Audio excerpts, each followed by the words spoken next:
I have never been committed to those things. Now maybe that's because you're polyamorous, dude. I'm polyeros, bro. My desires are like just, you know?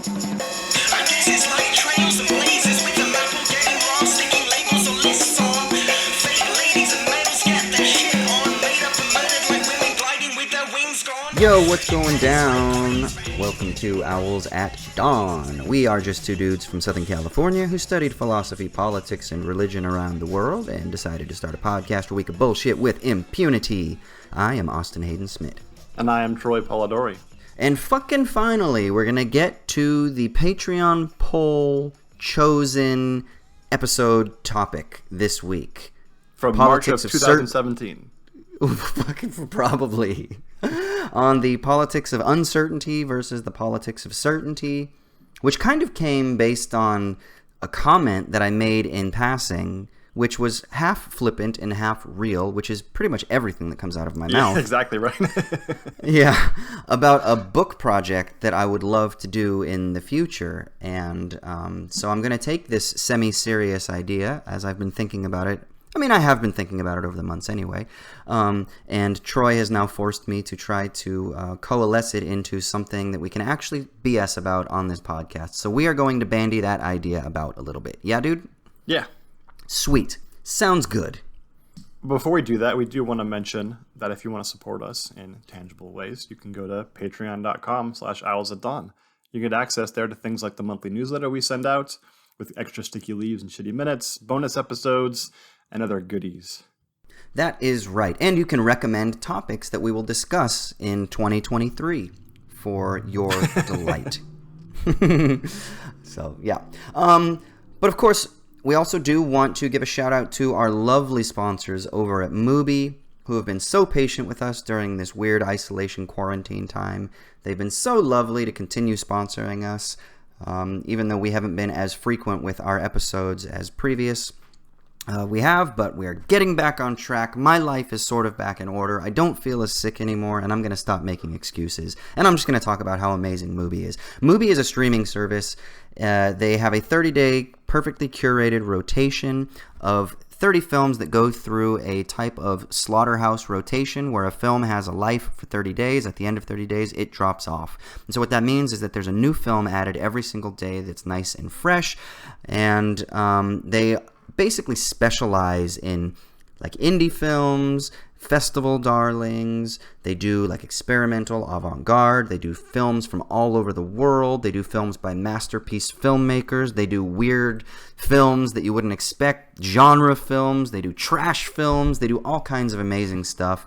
Their library is always exciting, and I just want to take a minute to talk about what's in my library that is super exciting, and then Troy and I actually have a film that's in both of our libraries that we just want to talk about because it just sounds so fucking awesome. But anyway, listen to this lineup of films that I have right now to choose from. I have The Graduate.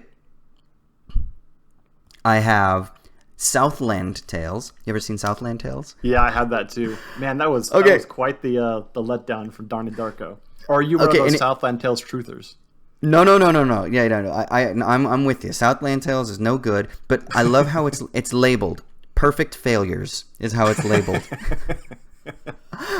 And for those of you that listen to Wisecrack Show Me the Meaning, or that are familiar with Wisecrack, or that found us through Wisecrack, Southland Tales is actually Jared's choice for the worst film ever made. So we actually talked about this on a Wisecrack podcast a while ago.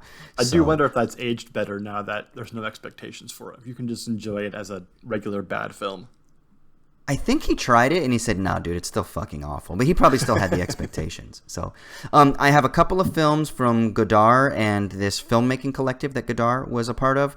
So I've got a couple of Godard films. I've got The Deer Hunter. I've got the one with Colin Farrell.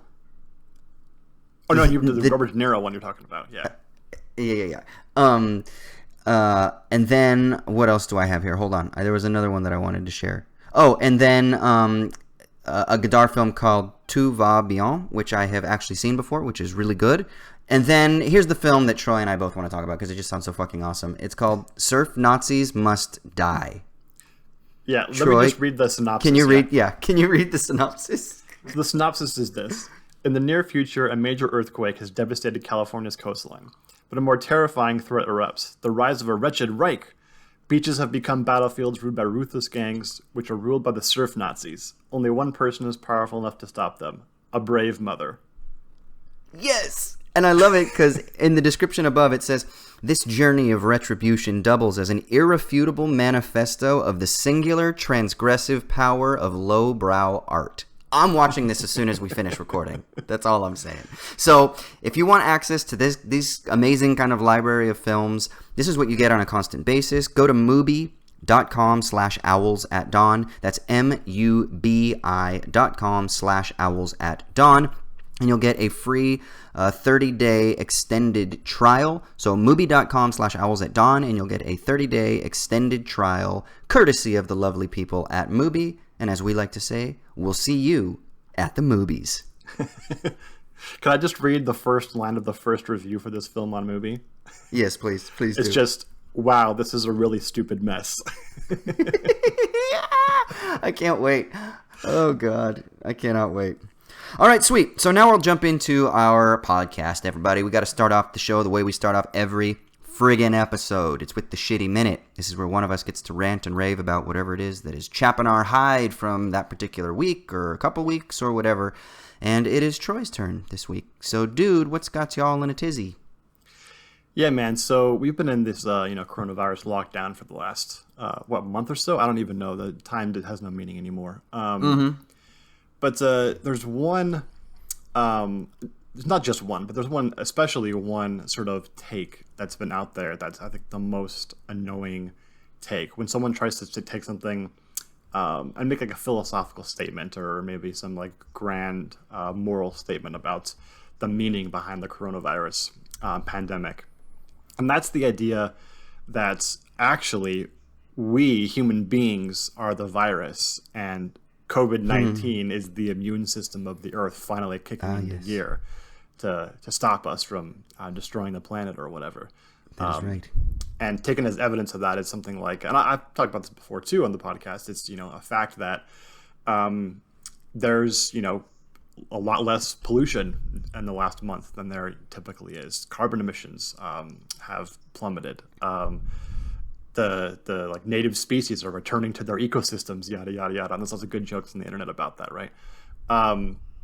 But while that's certainly true, and I think, there's something we should take out of the fact that while the pandemic is, causing lots of suffering and death, and it's a bad thing, it's also indirectly causing things like that are in and of themselves in isolation good, right? The less pollution, carbon emissions, plummeting, stuff like that. So, but the idea of taking that evidence and formulating it into this take about, us being the virus and COVID-19 being the immune system, it's wrong for many reasons. But the one main reason that I think is important to focus on is the idea that if we're the virus and coronavirus is actually the immune system, it's doing a really shitty job at getting rid of the actual diseased cells, right? Because it's actually targeting the people who tend to emit the least amount of carbon emissions, and it's targeting people who live in dense urban areas in the United States, or older people who are weaker and aren't necessarily like the ones who are destroying the earth, right? Like if coronavirus wanted to actually wipe out the people who are destroying the earth, it would be like the CEO virus or something like that, or the Wall Street virus, right? And it'd just be, but this virus is magically targeting only people who make $2.5 million or more. It's really interesting. Like only the capital O virus. Yeah, only people who like wear suits and ties are dying. This is really interesting. I wonder why this is happening. It's totally a fluke. But of course it's not, right? It's because the coronavirus isn't rational. And part of the problem with this take is that it's assuming some sort of like rational system where the Earth has like a standard where it's doing better or worse. And clearly what we're doing is making the Earth worse. And so therefore, the Earth needs to like counterbalance itself by producing the Godzilla to come and defend itself or whatever. And that's got philosophical problems too, right? Like the idea that there's some like teleological end to the Earth that we're destroying. It's like, no, we're not, right? The Earth is fine. no one's going to destroy the Earth. When we talk about us destroying the Earth, only the sun's going to do that, right? Or maybe like a meteor or something, right? We're not doing that. We're making the world worse for living things and for ourselves. That's the thing we should be focusing on. Not that we're somehow like upsetting Gaia or something by emitting carbon into the atmosphere. And so, yeah, I really don't like that take. I think it's usually well-intended in the sense that it's trying to bring some like environmental thinking to the fore, right? I'm going to talk about how, in some sense, sort of like human happiness is not the only end that matters. And I am fully on board with that idea. But this is the exact wrong way to think about it, I think. What do you think? There's three things. I'm trying to remember all three of them. I can only remember two at a time for some reason. I keep losing one, then I remember one, and then I forget the other two. So I'll try to work through them. One, ontologically, it seems to assume a distinction between nature and culture. So it's actually a very interesting modern narrative that somehow we are other than nature, that we are somehow an exception of, like that we are ontologically different than. Two, it flirts with ecofascism, and it almost seems to valorize the death of humans, and so there's actually kind of almost an anti-human strain in this as well. And then third, this really fits, I think, within a lot of the debates that you find over the terminology of the Anthropocene versus the Capitalocene. Now, it's analogous, but there's a similarity insofar as the debate between how do we term this new geological epoch. Is it the Anthropocene? Is that even an appropriate term? And then you have other people who come along like Jason Moore, some people who are actually going to be our guests on the podcast hopefully next week, my friends Anna and Tash, who are the ones who started the Climate Justice Collective here in Sydney that has now branched out and it's got chapters all over. But they're going to come on and not talk about this per se. They'll talk about like social reproduction theory, but I digress. But one of the things that they'll emphasize is that we need to not speak about the Anthropocene because it's not humans per se, but actually it's capital that is the problem, that has infused pollution to such high degrees that it has caused warming, that has caused issues with regards to climate balancing, right, which has caused climate breakdown. So again, there seems to be another problem. If we are the virus, who is the we of whom you speak? If it's just simply humans, then you might be misattributing the negative effects, the kind of cancerous or viral effects, to the wrong subjects, to the wrong entities. So those are the three things that I think immediately just come to mind that are really, I think, inherently problematic about that logic. Yeah, I mean, I think the trend towards ecofascism is an important one, right? Because there is this tendency to blame all human beings as if there's like a collective human committee that decides, you know what we should do? We should destroy the Earth's resources, right? And then we all go and do it as a collective with like, disparate or sort of like equally held responsibility for what we're doing. And that's just not at all the case, right?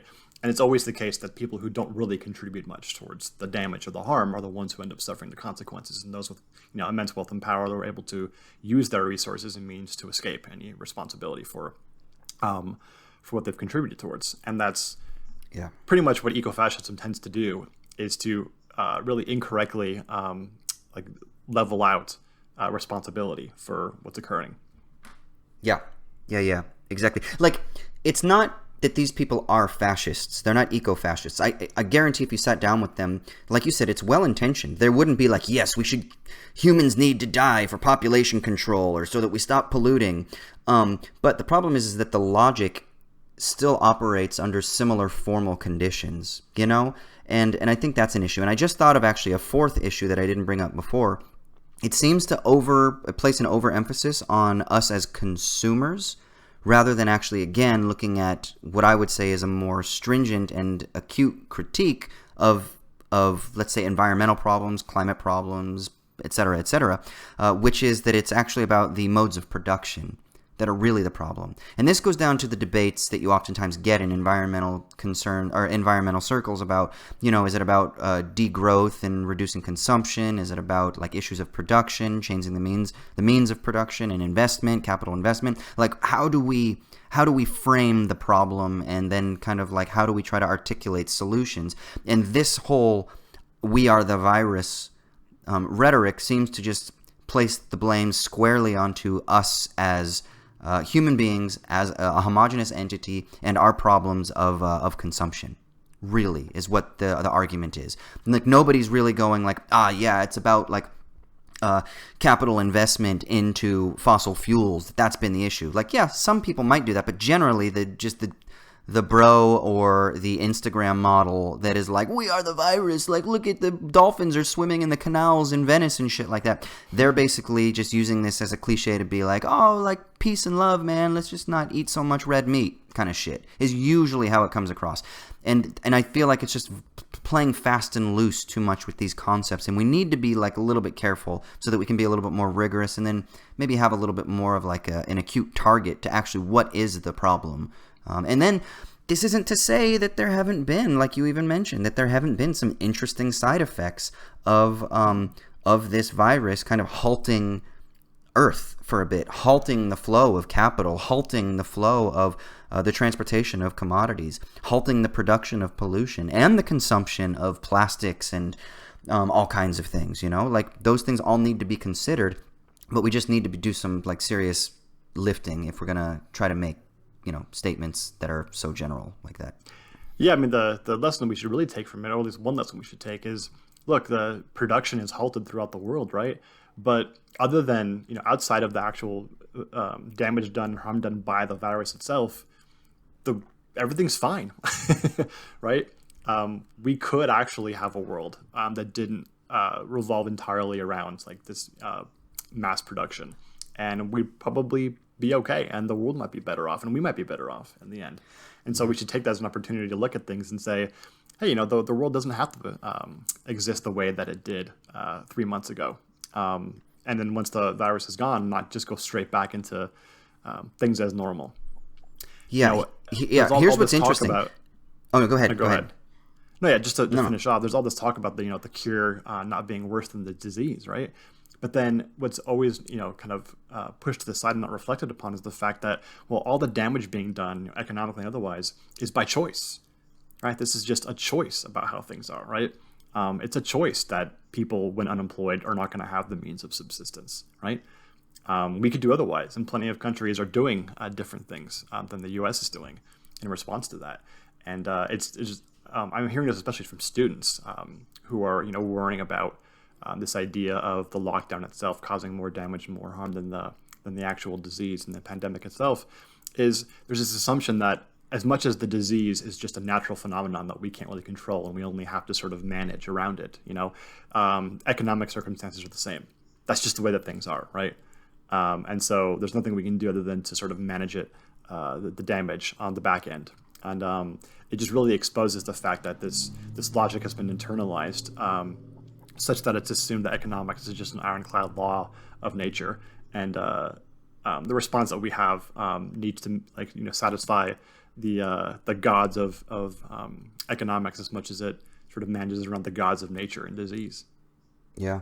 The gods of growth, the gods of productivity, the gods of Wall Street evaluation to make sure that corporations' assets are still valued at the appropriate level so they can continue to speculate on them, because God knows if that goes out of whack, then the world can't operate, right?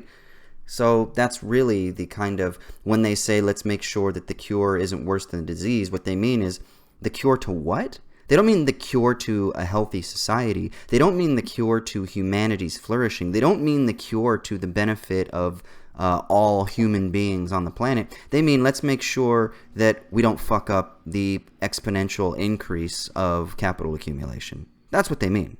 Yeah, it's really a way of saying just make sure you know that when this is over, we're going back to normal. Exactly. Don't get any ideas. Yeah. I did hear something interesting. This is kind of a side note. Apparently the cocaine economy has really halted because, cocaine's a party drug, right? And some people are still partying at home and shit like that, but the amount of cocaine consumption has drastically decreased, that it's actually affecting Latin American cartels and economies. I want to see some fucking numbers on this. This is really fucking interesting, I think. Apparently weed consumption has gone up, but cocaine has gone drastically down. And obviously cocaine is a huge cash crop. But it's so funny because when things are operating quote-unquote normally, the rates of consumption and the rates of production are within, degrees of error. They're, relatively assumable, predictable, you can look year over year and there's, some fluctuation, but it's generally there's a trajectory. But then when there's all of a sudden some kind of huge break like this, you really start to realize that what the economy is, and this is something that Marx, I think, really teaches us more than anything, is that the economy is a process. He talks about capital as being a social relation. And so what you get is that the economy is movement. It's not a thing. It's not an entity. It's not there. It's actually the flow of movement that takes place at particular rates and speeds towards particular ends, towards particular activities of accumulation and profit maximization and things like that. But it's a process. It's movement. And when that movement stops, you really start to then see like the bare bones of the economy totally exposed, because it all of its distortions and things like that come to the fore. Like apparently potato production in, I can't remember what country it is like overblown. So people are like asking, so the producers are asking. French fries. where was it? I forget where, but yeah, eat a lot of French fries has been the... Yeah, they want people to eat like double the amount of fucking potatoes and shit like that because they just have too many fucking potatoes. So it's like, it's really interesting that it's all about movement. It's about production and consumption as flow. And when that flow gets interrupted, you really start to be like, oh, fuck, man. Like, it's kind of in a weird way arbitrary, but it's only arbitrary based on like path dependencies or tendencies that have accumulated to whatever point in history we're currently examining, right? And so it's just, I don't know, it's just kind of funny to see the lid taken off of the quote-unquote global economy. Yeah, I mean, nothing's more illustrative of that than the dozens and dozens of oil tankers that are sitting off the coast of California or wherever it is, waiting to be put somewhere because all the warehouses and storage facilities on land are full. Right. That's what I'm saying, man. Fucking give me some land and I'll take some of the barrels of oil off your hand. You can pay me $40 to pretend that I can have some oil storage or some shit. I don't know. Yeah, man. No, it is. Did you see the documentary, the Michael Moore documentary that everyone got pissed about? I mean, he was the producer, like Jeff someone, whatever, called like Planet of the Humans. I heard about it, but I haven't seen it. Is it on YouTube? Yeah, it is on YouTube. It's on Michael Moore's page, and I think you just go to planetofthehumans.com. But basically, people thought that they were flirting with like a type of Malthusian population control argument. They criticize the Green Movement for being too in bed with like Wall Street and big business, and that capital investment has sullied all of the efforts and endeavors towards like moving to sustainable economies, and that really it's not as pure as, like Al Gore and Bill McKibben and all of these like leading activists want us to think, but that actually you got nefarious capital standing behind it, which is partly true, right? But the problem is a lot of people have said that they've misrepresented a lot of these like leading activists in the climate movement and stuff like that. And then a lot of people have also been quite critical of the hinting that the only solution that really is offered in the film seems to be that we need to like reduce population, which isn't what they say. They don't explicitly say that, but they do kind of quote some stuff from the United Nations where it's like, yeah, population is overgrowing, and their whole argument is you can't have infinite growth on a finite planet kind of thing, right? So it leads to a type of Malthusian logic, maybe, and so it's gotten a lot of shit for it. But it's an interesting documentary, at least, because of the shitstorm that it's caused, Yeah, I haven't seen it, but the question always when it comes to the idea of like decreasing population is decreasing population where?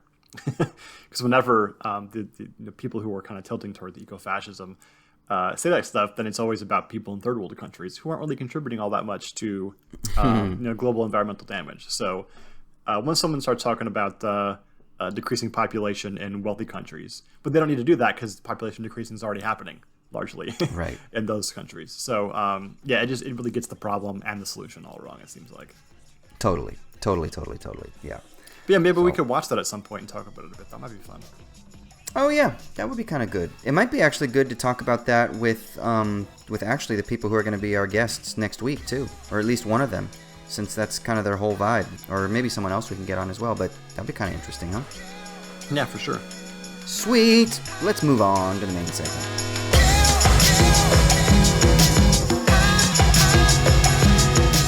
All right, so the patron-sponsored episode for this period is on the politics of certainty versus the politics of uncertainty.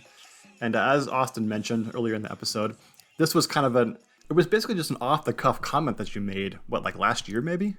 Yeah. I think at the end of the year at some point.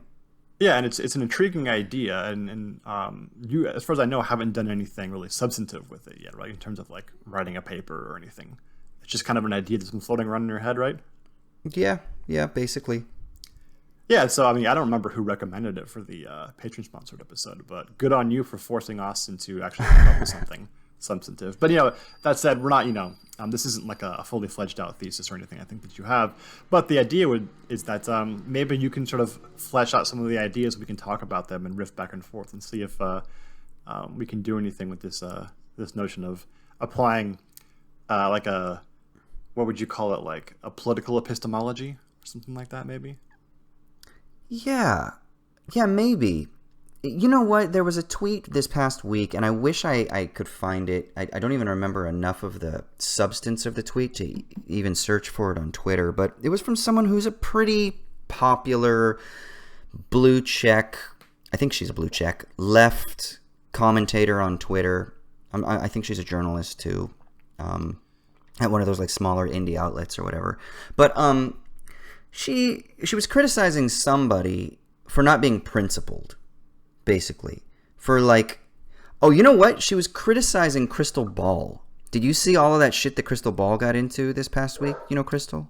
Yeah, I mean, I think I heard about it offhand, but I didn't really look into it much. Same. I didn't really pay attention much to it either, just because I've been so over Twitter BS lately that I have had not much time. But it came across my attention, and this other woman was criticizing Crystal Ball for like not being ideal. Oh, it was something along the lines of, this is what happens when you don't have an ideology, is basically what she said, right? And I almost quote retweeted it, but then I just decided not to be an asshole, which is most of the time what I do. I start to do something to be snarky or to like be rude, and then I'm like, no, man, don't do that. I'm too nice sometimes for that shit. But my thought was this. My thought was like, yeah, it's much better to just be fucking dogmatist and claim some ideology when I would say that you don't even fucking understand what your ideology is because you're laying claim to some domain of knowledge that you're probably not even truly laying claim to, because knowledge is much more complex and dirty than that. And we have this like system of valorization among certain people in the left, let's call it like their political epistemology, which is that like, yeah, we have to just lay hold to our ideological position, and then they kind of hold that up as though it's like this ethical, moral, principled position, and if you don't have that, then you're a fucking idiot. And of course, they're the ones who determine the terms by which the other people are unprincipled and they're principled. So again, there's a purity politics here, this kind of like creating an us versus them mentality, and all of this shit I can't stand. 1, the dogmatism. 2, the ignorance of what ideology is. 3, the us versus them mentality. I get so frustrated with this online. And it seems that so much, especially of blue check Twitter, but I'm going to say left Twitter in particular, that seems to operate according to what I might call a politics of certainty. And this politics of certainty is so narrowly defined, and then it's used as a bludgeon to beat anybody else that doesn't fit within that predefined bias. And I think that it really does a disservice to what politeia could be, to what politics could be, to what the construction of the good city or a good life should be. And I don't know, I just find it to be extremely restrictive, and it just fucking drives me crazy, man. And it just seems to be the mode of discourse of the cool left on Twitter. And I'm tired of it. That's interesting, dude. Like, there's an analogy here between a debate that happens in normative ethics and sort of what is the use and point of moral principles. And so there's kind of this debate about like universalists versus particularists, which is like the universalist would be like the utilitarian who thinks that you can sort of deduce what you should do in any situation, right? Like complete a practical syllogism using the utility principle, right? Whatever creates the greatest amount of happiness or utility for the greatest number or whatever. And you can use that universal principle and sort of figure out what to do in every single situation. And then there's like the particularists who are usually like Aristotelian or something, right? Where they want to say that there's no sort of general universal principle you can use to tell you what to do in any individual situation. There's more give and take than that, right? And it seems like both kind of have the idea wrong in some way. There's some sort of like, I don't want to call it a middle ground, because I don't think it's like a middle ground in the sense of like having your cake and eating it too, but some sense in which principles do have a role in helping you deliberate and figure out what to do, right, and what to think. But it can't be such that it's some sort of like external standard given by God that you just like take down from Mount Sinai and then follow slavishly, right? It's got to have some other role in informing your intentions and informing your actions and stuff than that. And I don't know that I had a really systematic way of thinking about it. There's some sense in which like principles have to kind of guide you in a way, and they have to sort of give explanations for why you do what you do, but then they can't be such a thing as to sort of be like chains on your actions and on your intentions, things that like externally hold you and make you do what you do, which is what the term ideology seems to be doing in that sort of dogmatism, right? Where it's just like, whenever I come across a situation, I go back to my little business card in my pocket or my index card in my pocket, and it tells me about my ideology, and then figure out what I should think about this. And that's just totally getting the idea of what the role that principles should play in your thinking. That's basically just being a slave to an idea. Yeah, and now to play devil's advocate, the interlocutor would not say, oh, I've got everything figured out and I just go into my pocket and I pull out the business card and I've got X, Y, and Z already prepared for how I respond to every situation. However, what they don't understand is that there's a more subtle like way that their dogmatism operates. It's properly ideological in the psychoanalytic sense, right? And it operates at a formal level that is almost like a hermeneutical grid, that even if they think that they're being like a skeptic or they're being a rationalist or whatever the fuck language they want to use, like I'm just a scientific rationalist, I just follow the facts or whatever the fuck they want to say, what they don't understand is that there are still like limits and there are still formal restrictions that embed us, that predispose us to how it is that we operate in the world. Now, everybody is subject to that tendency, but the thing is I just have like an allergic reaction to reveling in my dogmatic or presuppositional tendencies, right? Like I know not dogmatic, my presuppositional tendencies. And it's when you revel in it that it becomes dogmatism. It's when you start bludgeoning people with it as a weapon that it becomes dogmatism. It's when you start thinking that somehow your quote unquote ideology, which really just means the framework of knowledge that you subscribe to. It's intellectual assent, right? So this is also a problem because the use of the word ideology is very different than the psychoanalytic term. But it's basically just the facts or the worldview, right? The Weltanschauung, the worldview that you hold to exists at a much more superficial level. And it doesn't actually allow for a sort of deeper engagement with how people think, the uncertainties, the contradictions, the inconsistencies, the fears, the anxieties, the doubts. Like I wanted to tweet something the other day, and I'll probably tweet it at some point, but I wanted to say, like, if you're a Marxist or a leftist of any type, what beliefs have you suppressed or have you ignored because of peer pressure? And for me, I like to think about this for myself quite often. There are many things that I don't say online that I'm afraid to say because I'm afraid of backlash. Now, I'm a fucking people pleaser to the hilt, so that's just part of my problem. But there's also just a lot of stuff that I almost don't even allow myself in my intellectual journey to truly entertain and to explore as much as I would like sometimes, for fear that it doesn't fit within the party line, so to speak. And once I sense that in myself, then I start to realize that there's a dogmatism that has infected me, right? And so when I see somebody that is trying to critique another person because they're not committed principally to their ideology enough, it just brings all of that up in me. And I'm like, this is just that religious dogmatism, but in a sort of like political or quote unquote secular guise. And that to me is very frustrating, you know, because it doesn't allow for the space of construction, for the space of creativity. It doesn't allow for the space of things to not fit within the already prescripted party line. even at a very sort of subtle, informal level, rather than just at the level of like substance and content, which is I think different. And that's what I think the real issue is. You know, does that make sense when I'm making that distinction between like the formal and the content with this issue? Yeah, and I think, a large part of the problem just comes from that we just don't really understand how to deal with the dynamics of intellectual sort of discussion and production over like the internet where everybody sees it. It changes the way that we say and do things, but then we're not really sure how to like produce norms around how that stuff works, right? And so oftentimes it comes out in the form of like overbearing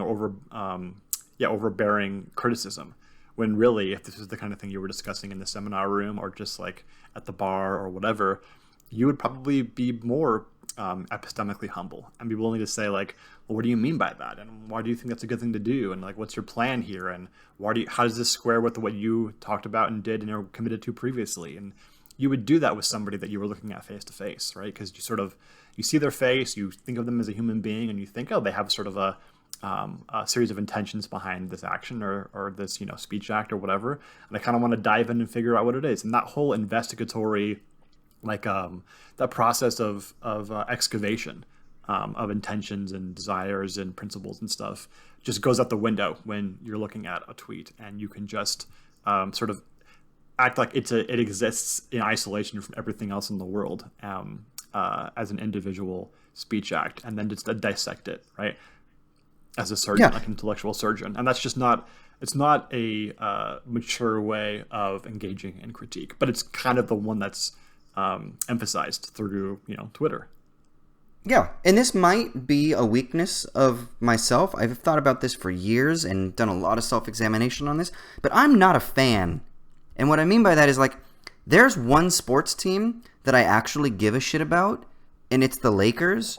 And even that, to be completely honest, bro, like when Michael Jordan won in 91, like I'm cool with that. Like I'm cool with him beating my team. Like that's fine. Like I'm not really invested in the fandom. I have never been kind of committed to those things. Now maybe that's because you're polyamorous, dude. I am fucking polyamorous with everything. I'm polyeros, bro. My desires are like just, my desires are just fragmented. And so maybe this is also the problem too, is that when somebody says something like that, I'm just like, oh my God, you're just such a fangirl. And I just don't, I don't get Trekkies. I don't get people who love Star Wars. Like, I don't get people who have like the favorite director ever. Like I was just talking with my homie Kier, and he's talking about like his favorite directors in different like my favorite director, like my favorite director right at this moment, or like my favorite director. Like I am such a fucking leaf blowing in the wind with these things that I have visceral reactions when people are so stringently committed to their team, right? And then this is weird because then it's like, well, does that fit with everything? Like I love my mom, and like I'm committed to loving my mom and my grandma, and I've been committed to academics, but in a weird way, right? Like I'm not the best academic in the sense that I don't wear like the tie and the fucking patched jackets and carry a briefcase. I've got a fucking bleached mohawk and a huge ass beard and tattoos all over, and I swear when I give conference presentations. Like I don't know, man. Like I'm it's just this weird. I've always been this way, even in high school. Like I didn't hang out with. I had my friends. I had my best friends that I hung out with all the time, but like I just had a really difficult time. Like I wasn't the jock. I wasn't the theater person. I wasn't the this. I kind of floated, and I've always floated. And in one sense, it's good because I can communicate with anybody in any situation. I can hang out with douchey finance bros. I can hang out with surfer dudes. I can hang out with geographers. I can hang out with like environmental activists. I can hang out with just the random old dude at the bar who's like a former union guy. I mean, like, and I can enjoy all of those spaces. And so maybe it's just something about my personal makeup. But that when I sense that rigidity, it just makes my skin crawl. Okay, so this is an issue that I'm really interested in, especially when it comes to like aesthetic stuff. But I think it applies to the political ideological realm as well. So, you know, and especially to do with this discussion of like polyamory when it comes to like the recognition of things that are valuable in the world. Polyvaluation, or that's not even appropriate either, because that's like the creation of values. We'll have to think of a term for it. But, you know, a lot of people, especially in like music and movie and film criticism and stuff like that, and I especially see it since I'm more invested in music criticism, there's this recognition that the tastes and likes of various people is so different that we don't want to get to the point where we're just talking about like music criticism as being the description of the objective values in the thing that I'm criticizing. Because that kind of sounds like you're saying, if you don't like this, then you're an idiot, or you're lacking in some intellectual rigor. And so music criticism tends to devolve into this, like, I'm describing my own experience, right? And this, the apotheosis of this is the YouTube reaction video, which is basically just, this is me listening to Sgt. Pepper's for the first time and reacting to it on the fly, right? And it's like that's somehow intellectually satisfying in any way. It's of course not, right? And I think the issue there is just we have this assumption that if something is considered objectively valuable, then you're an idiot if you don't recognize it. And that's just an ignorance of like the capacity of human beings to like everything that they can like, right? This assumption that if you're really going to be rigorous in terms of like your consumption of art, you have to like all the things, right? Which is just stupid. Like no one thinks that. We should just be humble enough to admit that we're not going to be able to value all the things in the world that deserve value, right? And there's some sort of division that has to happen there, and that's totally fine. And that's why you can have expertise in a thing and actually recognize the objective features of it that are valuable without sort of hammering home that if someone disagrees or doesn't understand, then they're therefore stupid, right? That's just some like a rat race for becoming the most intellectual person in the world. And that's the problem, right? That's just a stupid thing to value. And so I think that, you know, when you're talking about like someone who, like you, is more polyamorous in terms of the things that you're going to find value in, that's totally appropriate as long as it's, you know, actually recognizing the value in those things, right? That can sort of devolve into I'm never going to really be invested in anything because I just can't actually commit, right? Which is not what you're doing, because you actually get deeply invested in each of the things that you love. You just love them for a little bit of time and then you move on to the next thing, right? Which is great because you can actually there's so much out there to value, right? That you get these, you know, new experiences over and over again. And the reverse side can be problematic as well when you get so invested in one singular thing of value that you end up like sort of investing your own identity into it, right? It forms your identity in the way you think about yourself, your own self-conception, such that you're not really even enjoying it or sort of experiencing it in terms of its actual value, but really just sort of reflecting yourself onto the thing, right? And sort of just becoming like solipsistic in the whole process. And fandom can absolutely get that way to the point where you're not even willing to admit the thing is sort of could be better, or sort of admit faults in the thing, because your whole identity is invested into it. And to admit that there's a fault in it is to admit that you sort of are valuing a thing that's not of value, and then therefore you're stupid or something like that. And that's very problematic as well, right? There has to be some sense in which you can value things, but also admit that they have faults and they have moments of, you know, spaces of disvalue, without sort of being so monogamous to the point where it's like slavish devotion, which is not a healthy way of valuing things. I think your example of sort of, you know, fandom in basketball is a great example of that, right? When I was a kid, I was taught, you know, I wasn't taught necessarily, but because I was a Laker fan, that became like everything to me. I only cared about the Lakers. My mom used to say that when they were down in the fourth quarter, I would go into my room and pray during commercials that they would win. And that's just, you know, cute kid stuff. But that actually, I realized now as an adult, that hurt my enjoyment of the thing that I actually love, because I was upset when the Lakers lost. And of course they would lose more than, you know, in terms of like winning the championship. As much as they won a lot of championships, they ended up, you know, not winning more than they'd won. And that ends up with unnecessary suffering, right? And I didn't get to enjoy in the 90s watching Jordan because I hated him and I wanted him to lose. I didn't get to enjoy someone who I think would have been one of my favorite players in Steve Nash, because I hated the Suns so much because they were, you know, rivals of the Lakers. And that sucks. Like, I'm watching The Last Dance now, and we're talking about this because it's on our mind, and I can appreciate all the incredible things that the Bulls did and their uniqueness and stuff like that without having to root against them and just caring about the actual thing that's of value, and that's the basketball and the personalities and the individuals. And that's such a more healthy and better way of experiencing the world, you know?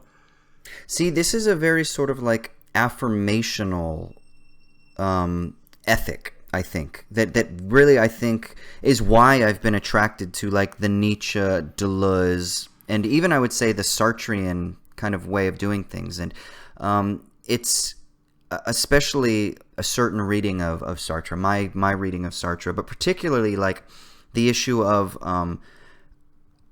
like dissolving what Sartre refers to as seriality, which we might refer to as like mimetic desire, or you could call it bad faith in like the earlier Sartrean phenomenological writings. This idea that you are kind of like neglecting your freedom to kind of choose within the moment. And when you commit yourself to that identity that you have kind of like labeled yourself as, like, I am X. Once you are X, then you are living in bad faith. He talks about the waiter who is like playing the role of the waiter. He's like reified himself in a way. And I'm like, maybe that's why I'm so attracted to Sartre's philosophy. And then, of course, this like affirmational idea that I can enjoy the Chicago Bulls, I can enjoy the Phoenix Suns, while also, you know, still having a place in my heart for the Lakers and still rooting for the Lakers. But my question is why do I love the Lakers? And I think the reason I love the Lakers is because my dad loved the Lakers.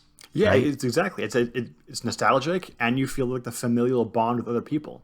It doesn't have to be because they have to win or the world sucks. That's right, exactly. And I can enjoy in that connection with my city, with my hometown, you know, with my family, with my friends. I can enjoy in that. Well, at the same time, I can go to the bar and I can watch the rival team or whatever fighter or whatever without like somehow, I don't know, with it like dampening my mood. And I think this actually works because in a philosophical sense, in the sense that I'm really good at not imposing my abstraction or my static concept onto the thing, but I'm pretty good at I'm obviously going to have presuppositions, I'm going to have assumptions, so I'm going to have some place of abstraction from which I am operating, but I'm going to be able to meet the event, whatever that event is, and somehow I'm going to allow the event to speak to me in a way that is excessive of what I'm imposing onto it.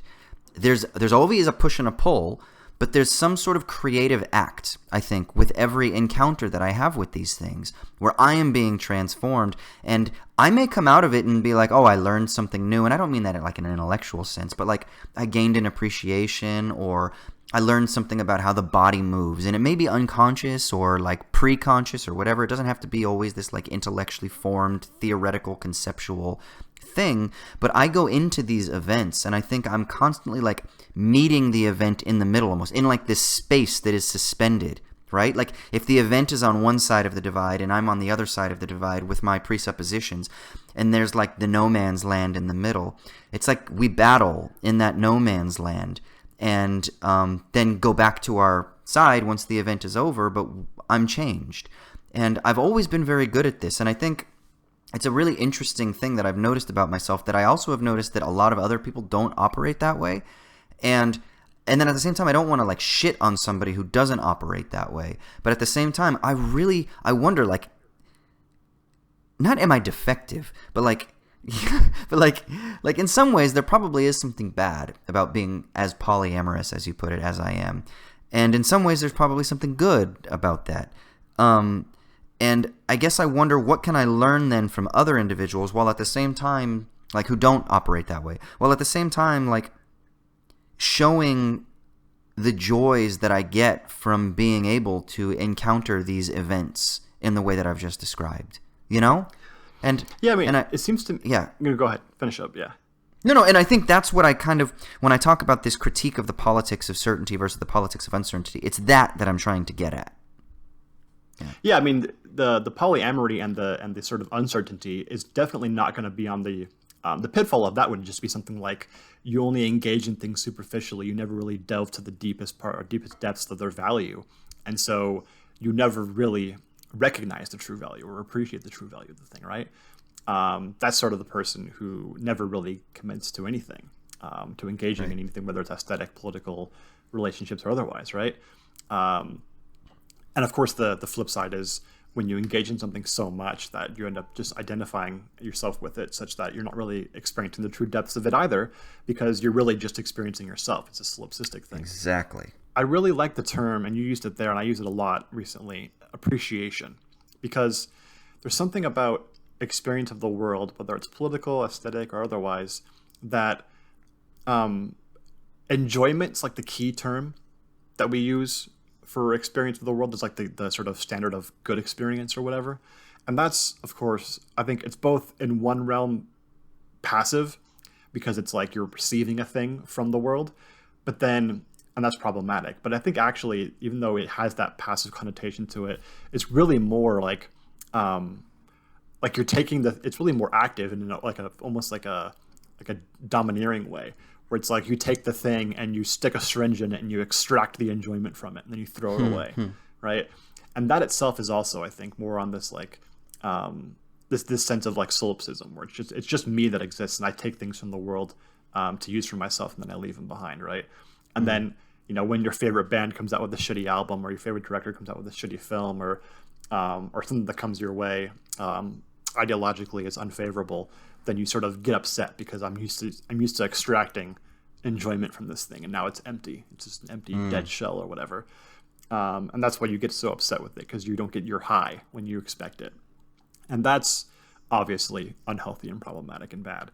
And there has to be some way to actually find this point where you can experience the world and really just appreciate the depth of the goodness that's in whatever particular thing, without becoming so invested that it's, you know, obsession or domineering in whatever way. That's a really hard balance to find, right? Because I think that we're predisposed towards one or the other, if not both, of the bad forms, for various reasons. I, for one, am obviously predisposed more towards the identifying mode or route. Like I have a nominal favorite band and favorite movie and stuff like that. And so are those things actually my favorite? Like, do I get the most enjoyment out of them? Probably not. I mean, that's not what I mean when I say favorite band. It's more like the band that I want to think of myself as being most aligned with in whatever aesthetic sense or something like that, right?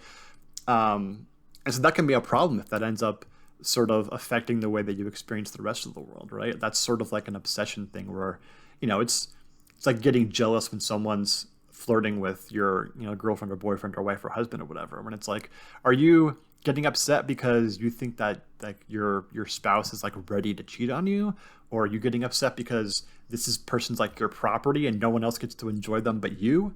Because those are both like really shitty ways of thinking about other people, and actually show that you don't truly have a deep affection and understanding and recognition and appreciation of that person's value if you're reacting that way.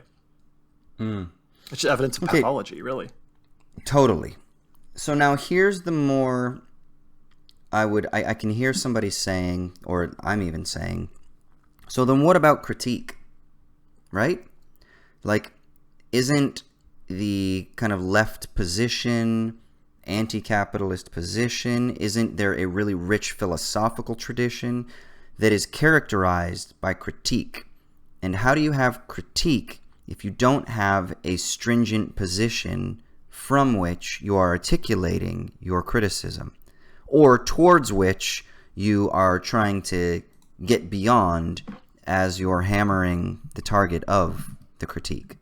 So does it not necessitate a little bit more of a strong identity or a strong attachment to a position? And this is one of the things that I find really interesting, especially since I've been spending more time in the world of social science. But social scientists are much more willing, it seems, to like hold on to their discipline or their sub-discipline. Like, I am a sociologist that draws from the quantitative methods of X, Y, and Z. or I need to use a qualitative approach, or I need to do this. But it's almost like they're checking themselves in their disciplinary measures so that they can make sure that they do the thing they need to do so they can stick within the domain that they identify themselves within. You know? Like, now I'm not saying that you don't get this in philosophy, because you do. When people are like, I'm a Derridian, or I'm a Sartrean, or I'm a whateverian, you know? You get that as well. But it's interesting in sociology, or in the social sciences, it seems to affect methodology much more, because they're much more concerned with methodology, I think, than a lot of times, especially continental philosophers, at least consciously so. Yeah, I mean, I think that this idea of criticism, I mean, criticism, as you tell any first year critical thinking student, criticism is not being negative towards a thing, or not liking a thing, or expressing distaste for a thing, right? Criticism is associated with like analysis, right? And that's about getting to the roots of things and discerning the features and qualities of a thing, right? It's about really understanding a thing to its deepest level. That's what criticism is, right? So it can be positive or negatively balanced, or not, neutrally balanced in that sense. And the idea that critique is simply about like bludgeoning an existing existing intellectual work with like my ideological hammer or whatever is really just more in line with like the criticism as disliking a thing or having distaste towards a thing. And that's just not what criticism is, right? It's about deep understanding. And I think that's perfectly in line with the kind of thing that we're talking about, where these trajectories and these inclinations, that's both sort of polyamorous and the monogamous or whatever trajectories, these routes that they take, can be problematic because they're not really about deeply understanding the thing.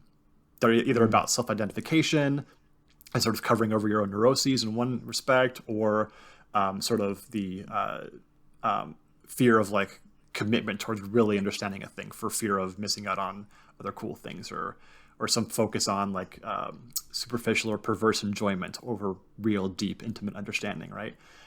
So yeah, I think that if you want to talk about criticism, I think that the view that we're talking about is much more aligned with a classical and a deep-rooted notion of what criticism actually, what actually is entailed in criticism. Yeah, so then I guess my question would be is, and this is just putting it to myself as well, so then, okay, we get it, frustrated with the idea of a politics of certainty. What the fuck would a politics of uncertainty actually be? Is it just simply like open-ended, deep understanding of what society could be, how society functions? Is it something about like coalescing around a common disposition? Like, this is what I don't fully understand, but I kind of think it has something to do with being kind of polyamorous. And part of the reason I think this is because like I was thinking about it today. I was just going to like jokingly tweet out like, confession, I'm probably going to lose a lot of followers, but I'm probably more of an anarchist than I am a socialist, so sorry. But like, there are certain things that I draw from that I don't think should be off the table for us, that unfortunately, and maybe it's just exacerbated in the world of online discourse, but I don't necessarily think so. Because even in the world of activism where I've been in person, there's still a lot of restriction. I think there's just something about human beings and how we tend to operate that, we're fucking neurotic, man. But what would it look like to actually kind of like live according to a type of what I would like pithily describe as a politics of uncertainty? Like what does that even mean? Yeah, I think there's some analogy here between this idea we were talking about earlier in terms of how principles work, and that's, obviously you don't want the politics of uncertainty to be just the reverse side of the politics of certainty, where you bludgeon someone with the uncertainty rather than with your certainty, right?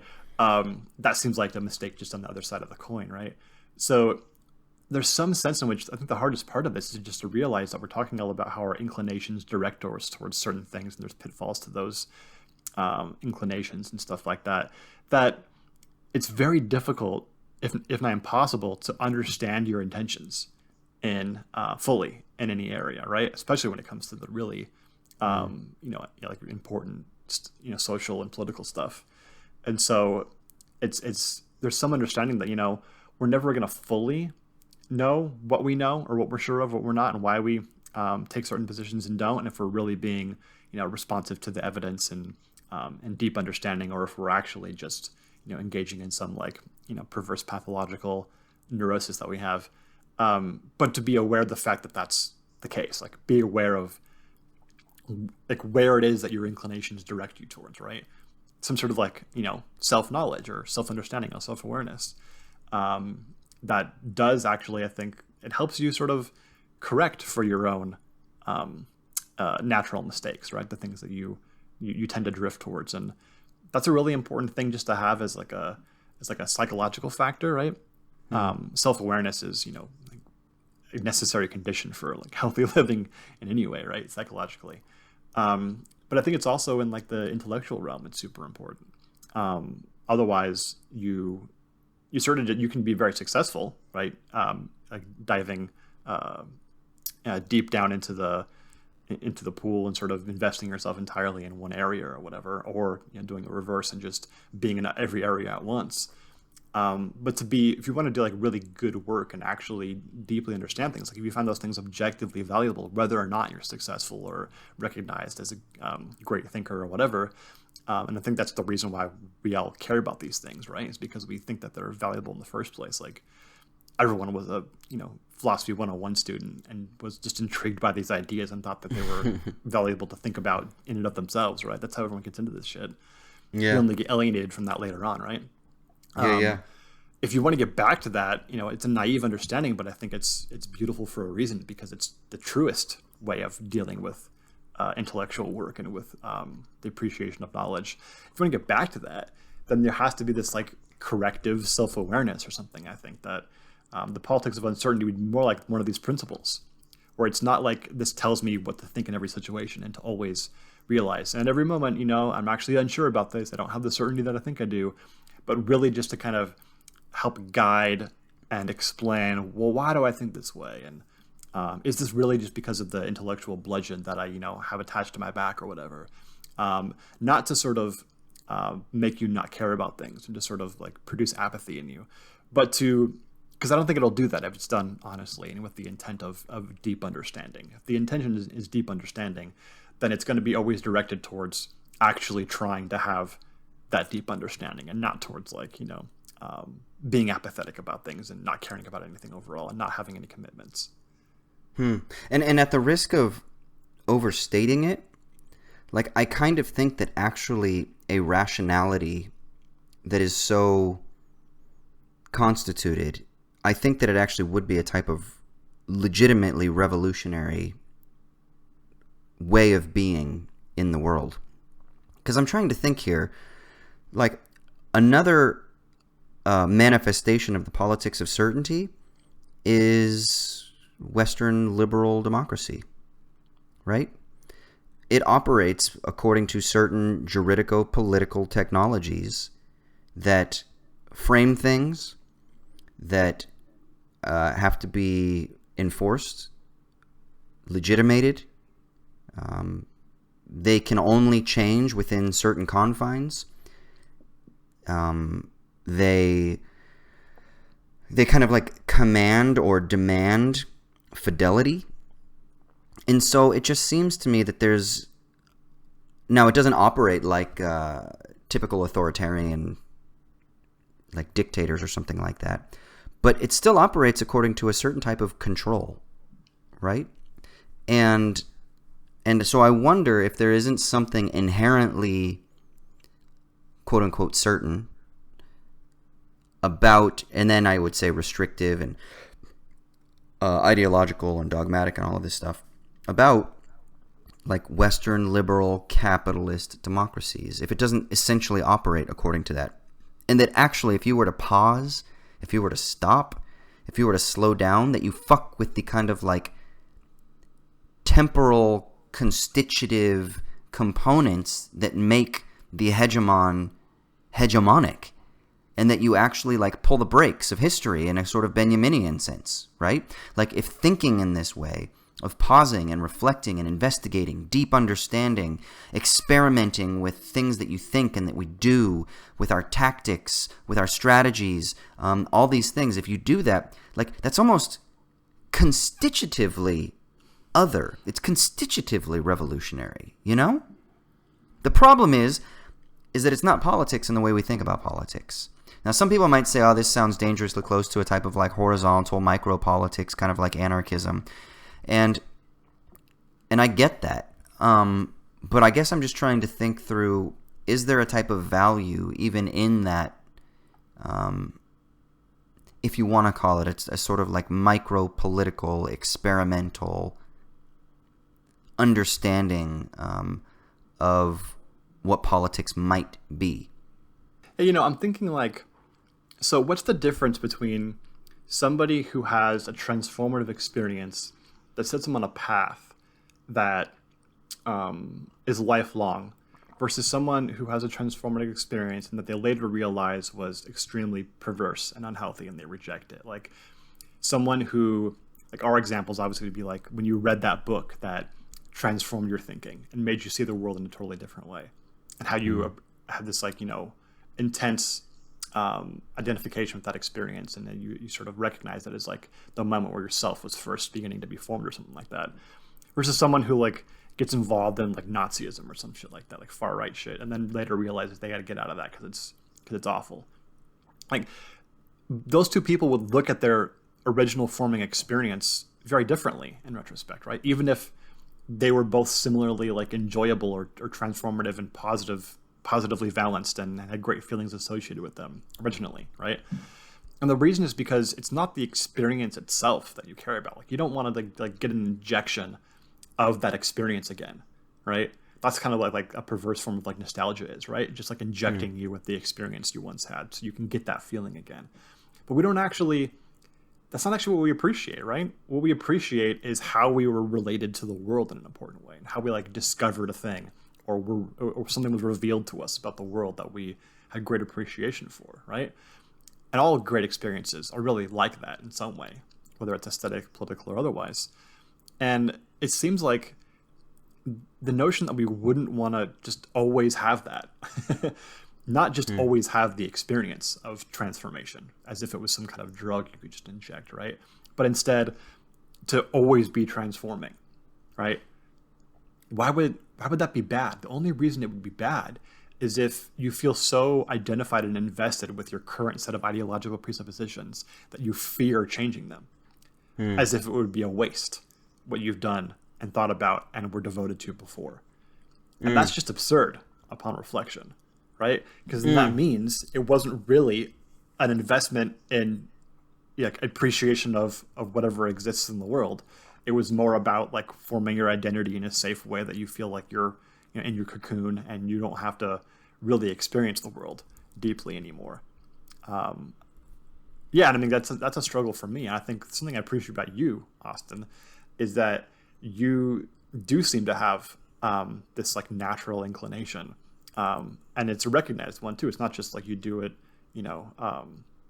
like the Beautiful Soul or something, but you actually do want to go out and experience all the good things in the world and constantly be transformed. Like every week, it seems like you come to either me or the podcast or Twitter or whatever, and like, I just found this new thing and it's rocked my world and it's amazing, right? And it's totally transformed my thinking.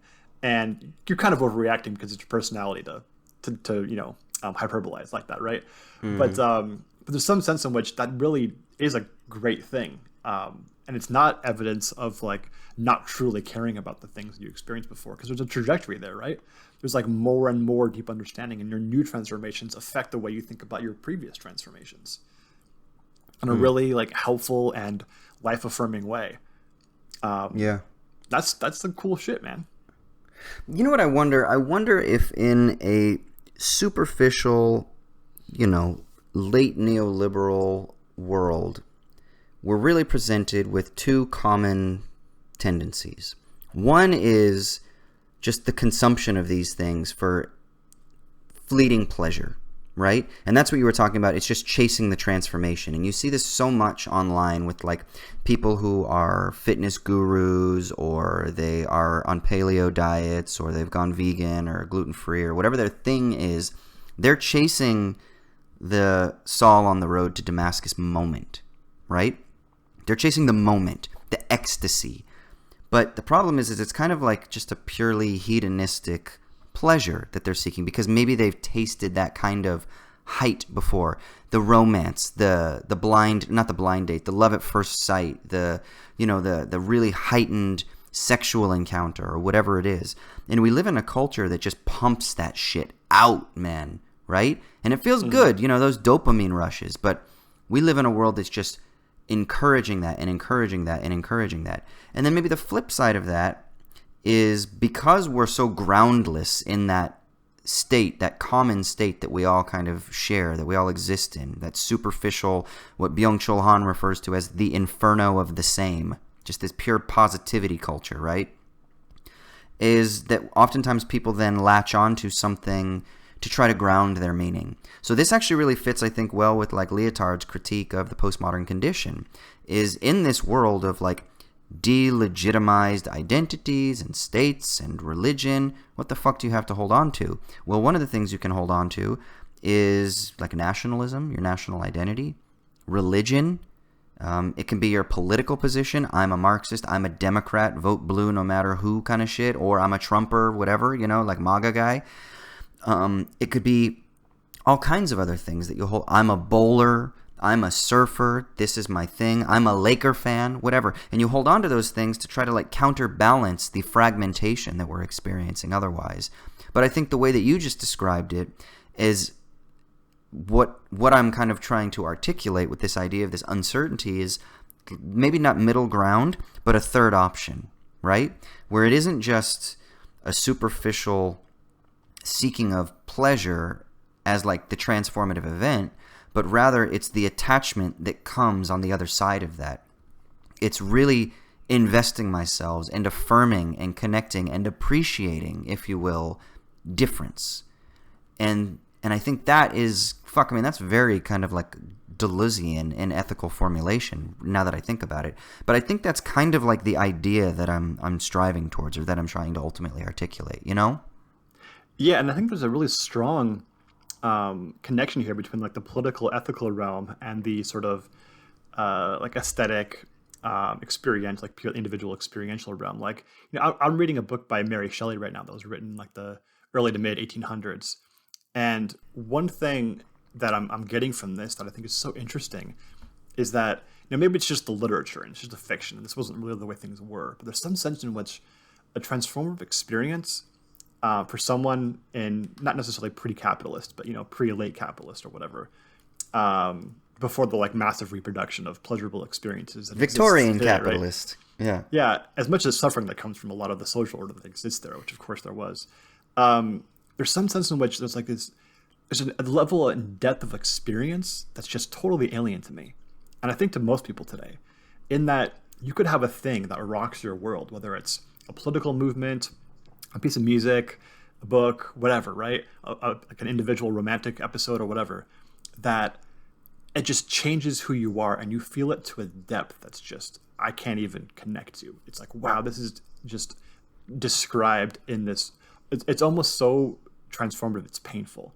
Like you feel yourself being molded by a thing outside of you, and you're like hurting your organs because they're being pushed and pulled almost against your will in a way. And it's uncomfortable to think about because it's just not the way that we're supposed to experience things today, which is to like, excavate the enjoyment from them and then throw them away, right? Just get what you want and leave. And there's something totally unsustainable about the way we experience, I think anything today, aesthetic or political or, relationships, whatever, because we're not really connecting to this like sense of deep understanding that I think we're talking about, because it's just get the superficial whipped cream off the top and then eat it and then move on. You're not really experiencing the thing in a truly in-depth way. And that's not going to sustain you at all. It's not going to like help you be motivated and propelled towards what really matters and what's really important to you, even if you assent to that intellectually. I think when we've talked a lot about how, the Bernie movement, even though Bernie's going to be the, twice loser of the primary, is so formative is because it tapped into this. Like when Bernie says, are you willing to fight for someone you don't know? Nobody else is going to say that. And even if they did, they would be parroting it in a way that was obviously rhetorical. When he said it, it felt like almost like accusatory. Not in the sense of like he's shaming you, but in the sense of, holy shit, like I didn't think that politics was about that. Right? I thought it was about identity and about like the policies that I want and shit like that. But no, this is about how are you actually going to relate to people? Like what really fucking matters in social life? And that gets to the heart of that. And I don't think that necessarily the Bernie movement like transformed politics in that way, but I think it was hinting at that in a way that nothing else even tries to. Most things are afraid to hint towards that because it can kind of scare people. I guarantee you it transformed a lot of people though, man. In a scary way, right? You feel this like, I'm kind of afraid of how that makes me think. You know what? One thing it absolutely does is it makes me think, how the fuck can I ever support another candidate who doesn't have even that as like the ceiling? I'm sorry, the floor, right? Like that's the floor now. That's the standard now. Like if it goes below that, then I can't. What the fuck? Like I can't. Like it would be a total violation of everything that stirs within me, you know? So, yeah, I mean, what it means is like you could talk about harm reduction as a principle that you follow for your voting decisions or whatever, and that's fine, whatever. But you're not going to like get invested in the campaign. No, you're not going to like be out there and like be on the stand for somebody, right, and representing them unless they have that as their floor. Yeah, exactly. You know, it's interesting. You were talking about. And this is the last thing I'll say because we probably got to wrap up the main segment here. You were talking about like those transformative events that like are so intense they hurt. I have that happen all the time. I couldn't live like that, man. Yeah, I know. I tweeted one time jokingly, and I will never forget this, and I don't know why, but I was actually in Spain, and I met this girl, and we had this like crazy whirlwind romance thing, but it fucking hurt, man. It was so beautiful. And I actually tweeted, and I was just totally like vague about it, but I was like, have you ever been so happy that it hurts? And I think it was Michael Burns that responded back. He's like, no, but I'm glad to see they have ecstasy wherever you are. And I was that so Call Me by Your Name shit, dude. Yeah. That's why I love that movie so much, man. It captured the idea of like a transformative experience doesn't have to be a pleasurable one. Right? It's going to involve pleasure, right? Obviously. Otherwise it would be, meaningless. But it's not just going to be about like, did I get as much out of that as I wanted to or something? Like it was transformative, and that included lots of suffering and pain, but in a sense that was appropriate because of the, form and content of the experience. And I don't think that's a pretty, it's both alien and unpopular because that can strike fear in people, given that we're, from a very early age, developed in such a way that we're just supposed to seek pleasure out of everything. Yeah, and then you know what, too? We're also taught not to pursue that feeling when it does emerge. And so it's almost like we transform it into the superficial because that's all we can allow it to be. And I don't know if it's not like it's a conscious thing, but it's, some sort of ideological, structural thing. But it becomes almost an incapacity. Like we are incapable of truly catching on to that and sinking our hooks into it and letting it pull us even deeper. And that's what I want. I just got chills thinking about that. But like that's it, is to let it like just fucking we can latch onto it and it just rips us. And people talk about this shit on Instagram like having these crazy experiences and like these transformative things, but I just don't ever buy it because the way they talk about it, it's always wrapped in the garb of late neoliberal positivity, hustle culture, like go make Monday your bitch kind of fire festival shit, and it's like just becoming a sexy person or accumulating more, like go achieve your dreams, bro. Like, okay, I'm totally going to go on a tangent now. I'm sorry. I said that was the last thing I was going to say, but I just got to say this because I thought it was so fucking hilarious. But do you know who the comedian Chris D'Elia is? I have no idea.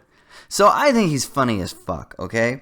But he did a special. I didn't watch his special, but I watched a little clip of it. And in it, he's talking about the people that are like these like life coaches and these fitness gurus and shit like that. And his whole routine is basically like you're not a fucking warrior, bro, but you act like you're a warrior. Like bro, you gotta like make shit happen. And he's like going through all the stupid cliches. And of course, he's like joking around. He's like, like go forward, don't stop, push through the end, never say die, never. And he's just going off and he's like listing all of these things. And he's being over the top, but honestly, not really, because that is literally the shit that you constantly see if you just scroll through Instagram of all of these fucking fitness coaches and life coaches and well-being people, and it's just so fucking cliched nonsense, and it's all wrapped in the same stuff, man. They're all saying the same thing. So when they preach to me that they've reached some transformation and they've followed their dreams and they found their joy or blah, blah, blah. I'm like,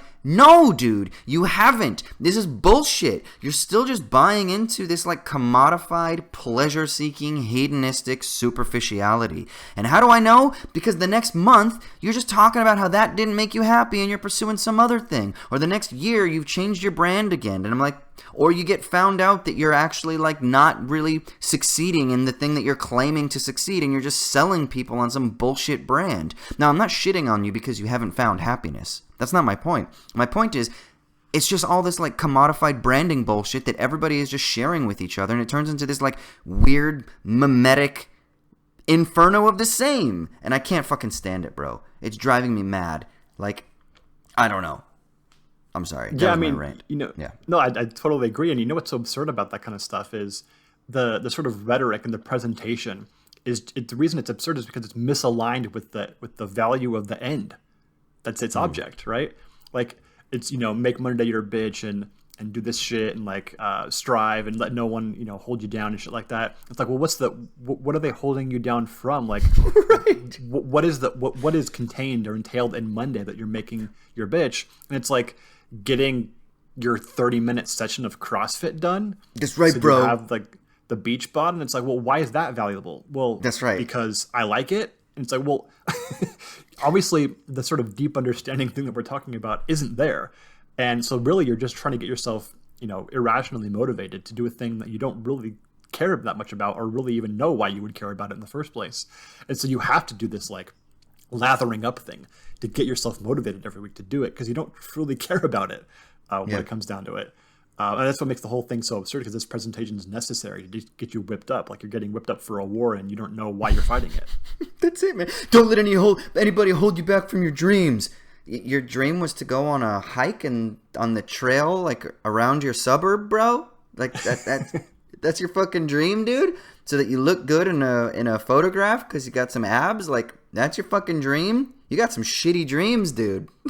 Yeah, get the corporate office job that you want because like the person above you has it, and you've never really thought about anything else. Like, obviously having career goals is fine, right? But it's like it matters, and you'll care about it, and you'll be motivated to do it if you actually have understanding of why it's valuable in the first place.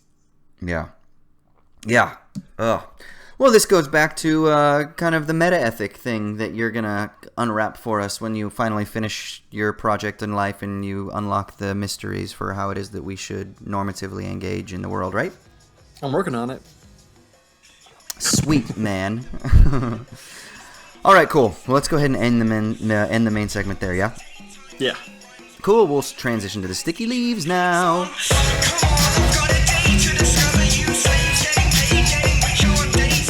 So this is the sticky leaves. This is the segment. Oh, I have the sticky leaves. What am I doing? What are you doing, dude? You're stepping on my toes. I don't know. So it's actually a nice segue because we're talking here about things that are valuable and really understanding them and being transformatively experienced or to be transformed by them. What else does that but the sticky leaves, which are the kinds of things that you find value and meaning in, even if it's possible that we live in a meaningless universe devoid of all significance and value. So, Austin, what's doing it for you this week?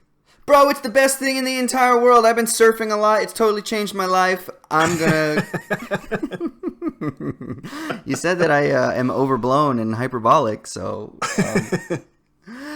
No, dude. So I've been surfing pretty much every day for the last week or so, and I fucking missed this so much.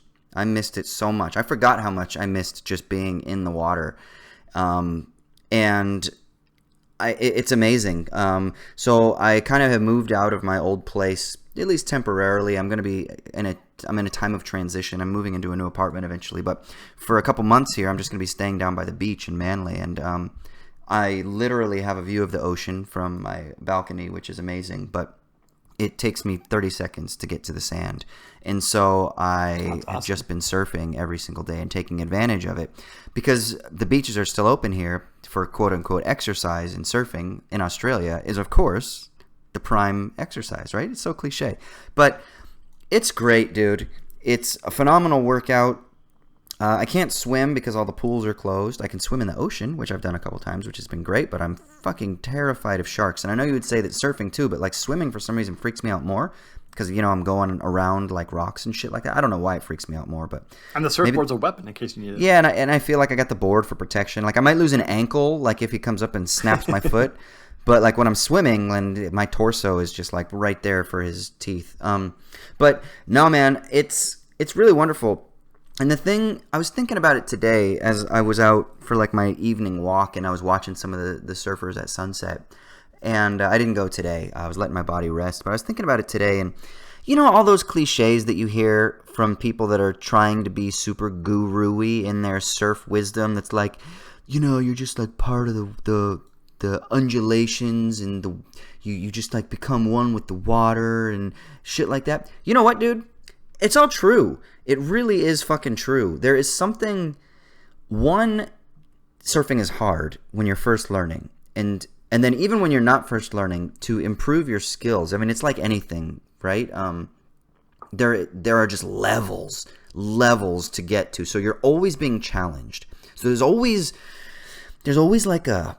It's not a frustration, but it's something else. It's a challenge, but it's a motivation. That's what it is. There's always a motivation that is pulling you to perform better, to fix your balance, to pop up more efficiently, to read the wave better so that you're in a better position, so you get a better ride, etc., etc. There's always something you can do there. But then at the same time, there are just these moments of calm and of peace when you're out there, and you are not... It's like we've talked about with anything, like I talked about with swimming, where you are not thinking about your Twitter, your email. What you're thinking about is the task at hand, which is, I'm on my board, here comes a set, where do I have to be, you know, make sure I'm there. And then, of course, the more comfortable you get, the less those like rudimentary thoughts become, and it becomes a little bit more instinctual and automatic.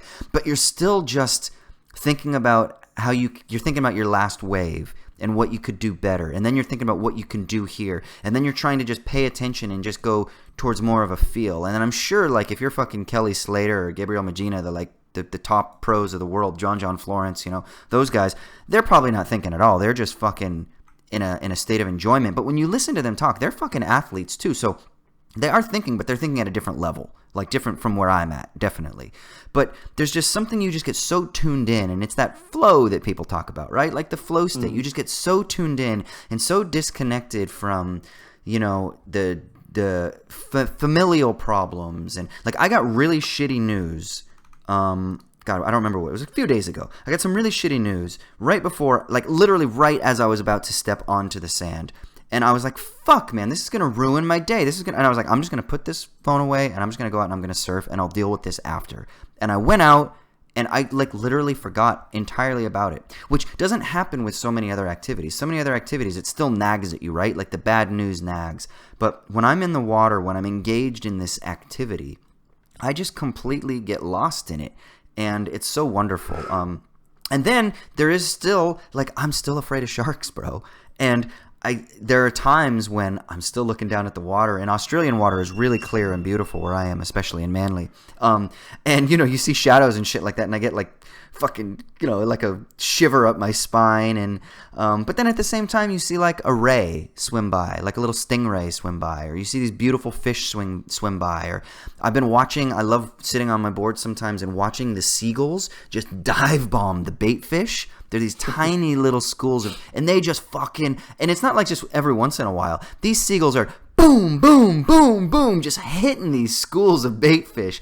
And it's just so interesting to just be absorbed in an ecosystem is kind of what it is. And you are a participant when you're surfing in that ecosystem, just in a different way. And you have your role, if you will, you know? And I don't know, man. I just fucking love it. And I just want to say, anyone out there who has wanted to surf, fucking do it. Like, get a longboard, get a foam board, go out there in the white water, take some classes from like a little surf school instructor, and just do it. You might be intimidated, especially if you're not a great swimmer, but just stay in the shallow and just don't worry about like trying to catch a wave that hasn't already broken, like while it's cresting or anything like that. Just fucking ride the white water and just do it, because it is so interesting and challenging and frustrating and motivating and fun, and it's also a fucking phenomenal workout. Like, the reason I didn't surf today really is just because my back and my shoulders are, and my core, my abs are so fucking tight. I was like, I gotta get myself a day of rest. So that's my sticky leaves, man. I've just been a fish boy this past little while. Did you surf a lot in the OC back in the day? So I grew up bodyboarding all the time. That was my thing. I bodyboarded. And I didn't really have anybody to teach me surfing. Like, my mom didn't surf, and I was really mostly raised by her, even though on the weekends I would see my dad. But and my dad was a big-time surfer. But he never took me surfing. He would take me body surfing, because by the time that like I was spending time with him and going to the beach and stuff like that with him, he wasn't surfing anymore. And I don't know why he wasn't. Like, he could still surf, but so I used to body surf with him. So that's just where you have just fins. And we would go to this tiny little beach called Crescent Beach in Laguna Beach that is really great for body surfing, but not good for like proper surfing. And so we would body surf. And then when I was with my mom, I would body board. And so those were the things that I did more than anything. And I didn't ever really surf. I kind of did a couple times with friends, and then when I was a teenager, I went with friends a few times, but it was never my thing, man. And I'm actually really mad at myself that I never invested my time in it, because it's a fucking amazing sport. And really, and I'm not just saying this, it's a really amazing culture, man. Like, when you look at athletes in the world, surfers are some of the coolest humans. You know, they're like environmentally conscious. They're super kind and gracious with their competitors. Like, even the World Surf League, like, they're all rooting for each other. They're all friends, you know? It's much more like the modern NBA, where it's like everyone just kind of just bros with each other. I mean, not everybody, you know, sometimes you get like the Jimmy Butlers who are like fierce competitors, or the Giannis's who refuses to like practice with other teams and stuff like that, or other players from other teams and shit. Like, I still kind of like that too. But in the surfing community, like, people are just fucking, like, they're just kind of good people, you know? Yeah, there seems to be something about like engaging in sporting activity where you're kind of it's not conquering nature, because that's the wrong term of relation for it, but it's like, in some sense, working with nature, right? Because you're not destroying it or defeating it, right? It's not competitive in that way. You're sort of like, I don't know what the term is, like competing in some sense with nature. It develops you psychologically in a way that's makes you way cooler and like a better person than purely competing against other people, where you have to like beat them and humiliate them. Yeah. It's interesting though, isn't it? Like, I watch shitloads of surfing. I always have. Like, growing up as a kid, even though I didn't surf, we used to watch surf videos, you know? And I used to have, like, one of my favorite surfers when I was younger. His name's Rob Machado. Do you know who Rob Machado is? I don't think so, no. He used to be known for having, like, a big-ass fro and shit, and now he's got, like, huge, long dreadlocks and stuff. But he's, like, an environmental activist. And, like, there's nothing... You know what it is? There's, like, nothing threatening about that type of person.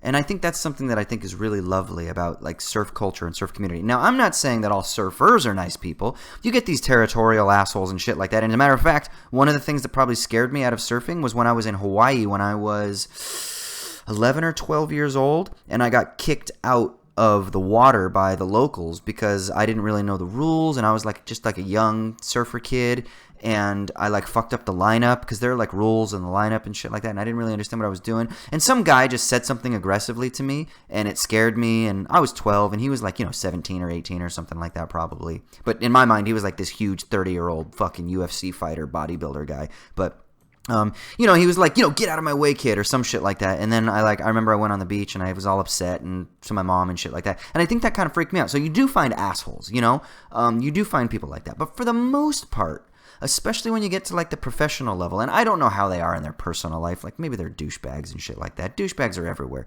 But the way they present themselves, at least, is very, to use a cliche and totally ambiguous term, but it fits. They're just so chill, man. Did you ever grow up surfing or anything like that, or was that just not your world? No, not at all. I mean, I did, growing up in Southern California, you're going to go to the beach a lot. So I do love the beach, and I did a lot of boogie boarding when I was like a preteen and stuff like that. Yeah. And then I do love body surfing. It's a lot of fun, but not as like something I'm really invested in. Yeah. I got really invested in body surfing and boogie boarding or bodyboarding when I was younger, to the point where like I used to have like high quality body boards, and I could do tricks and shit like that. Like I could do barrel rolls and 360s and stuff like that. And you have to have fins on to properly be able to actually, catch the wave at the right point and pull shit off. And then same with body surfing. I got really into that, and that was like if I was going to wear my badge and identify myself, like that would have been my thing. Like I was very proud of my abilities. But when I look back on it, man, I'm so mad that I didn't fucking surf. Like I wish I were a really good surfer. And I'm not. I fucking suck. But I have so much fun, and I can get out there and, I can pop up and I can stand up and I can maneuver a little bit and shit like that. But like, I want to be able to shred the gnar, dude. Yeah, man. All right. I will be shredding the gnar. That is my goal. I'm gonna be shredding the gnar within 2 years. Are you gonna make mixtapes of it? Fuck yeah, bro. Fuck yeah. Don't let your dreams hold you back, man. Don't let go and do your thing, dude. What's like your go-to surfer soundtrack? So there's a band from Hawaii. They're called Pepper. Do you know Pepper? No. Okay, everybody. Listen to this song. Excuse me. It's called "Give It Up," and I'm just gonna sing you a little bit of lyrics right now. Okay, so they're kind of like a reggae punk band, but it goes, "It's been a while since I've seen your face.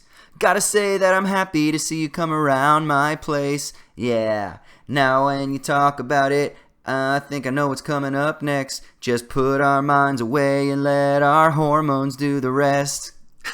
Does it seem like a bad thing? Well, if it is, I'm sorry, miss, but I'm just 19.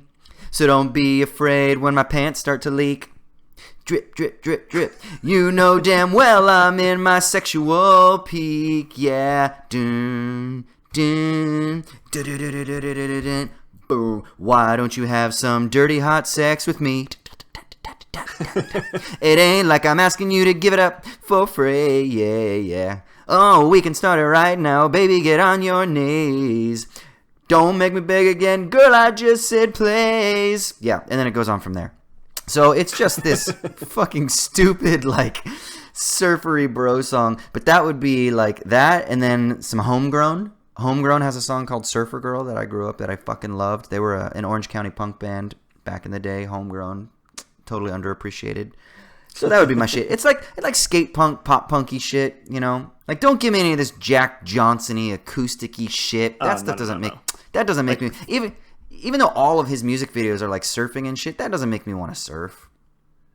No, it's got to be like third wave ska. That's like the go-to surfer music. I get that. Although I was walking the other day along the water, and some Sufjan came on, and he's playing like a little mandolin, and I was like, oh, this is kind of cool. Like I would rather have that than the Jack Johnson-y acoustic-y shit, Yeah. Yeah. And then there's some good reggae that I can totally that'll get me in the mood.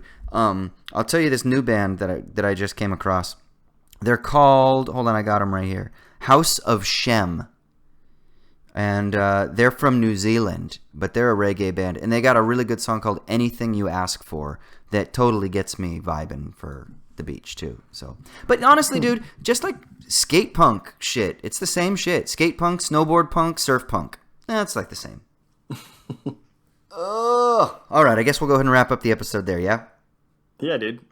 Sweet. That was a good example of your polyamory. It was appropriate for this episode.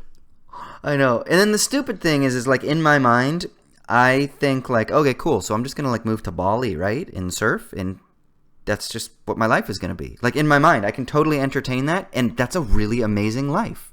Just like if I went fishing, I could be like, okay, cool. So I'm just gonna move to Mammoth, and I'm just gonna like fish every day, and right? Or like I read Whitman's poetry, and I'm like, okay, cool. So I'm just gonna like sit and read poetry forever, right? Like that's just what I'm gonna do. It's like I fantasize that's like I'm all in, you know? I don't know. I'm fucking psycho. All right, sweet everybody. Thank you so much for tuning in. Let us know what your obsessions are. You can tweet us, owls_at_dawn. You can hit us on Insta the same way. You can email us, owlsatdawnpodcast@gmail.com. Obviously, as Troy said at the outset, if you want to support us, you can go to patreon.com/owlsatdawn. And we have bonus content and shit like that. I think we're going to be doing a bonus episode here in the short while, too. And don't worry, it won't just be us talking about The Last Dance, even though I'm sure at some point we will do an episode on that. Oh, we'll spend like 5 episodes on that. But yeah, go to patreon.com/owlsatdawn, and you can support us that way.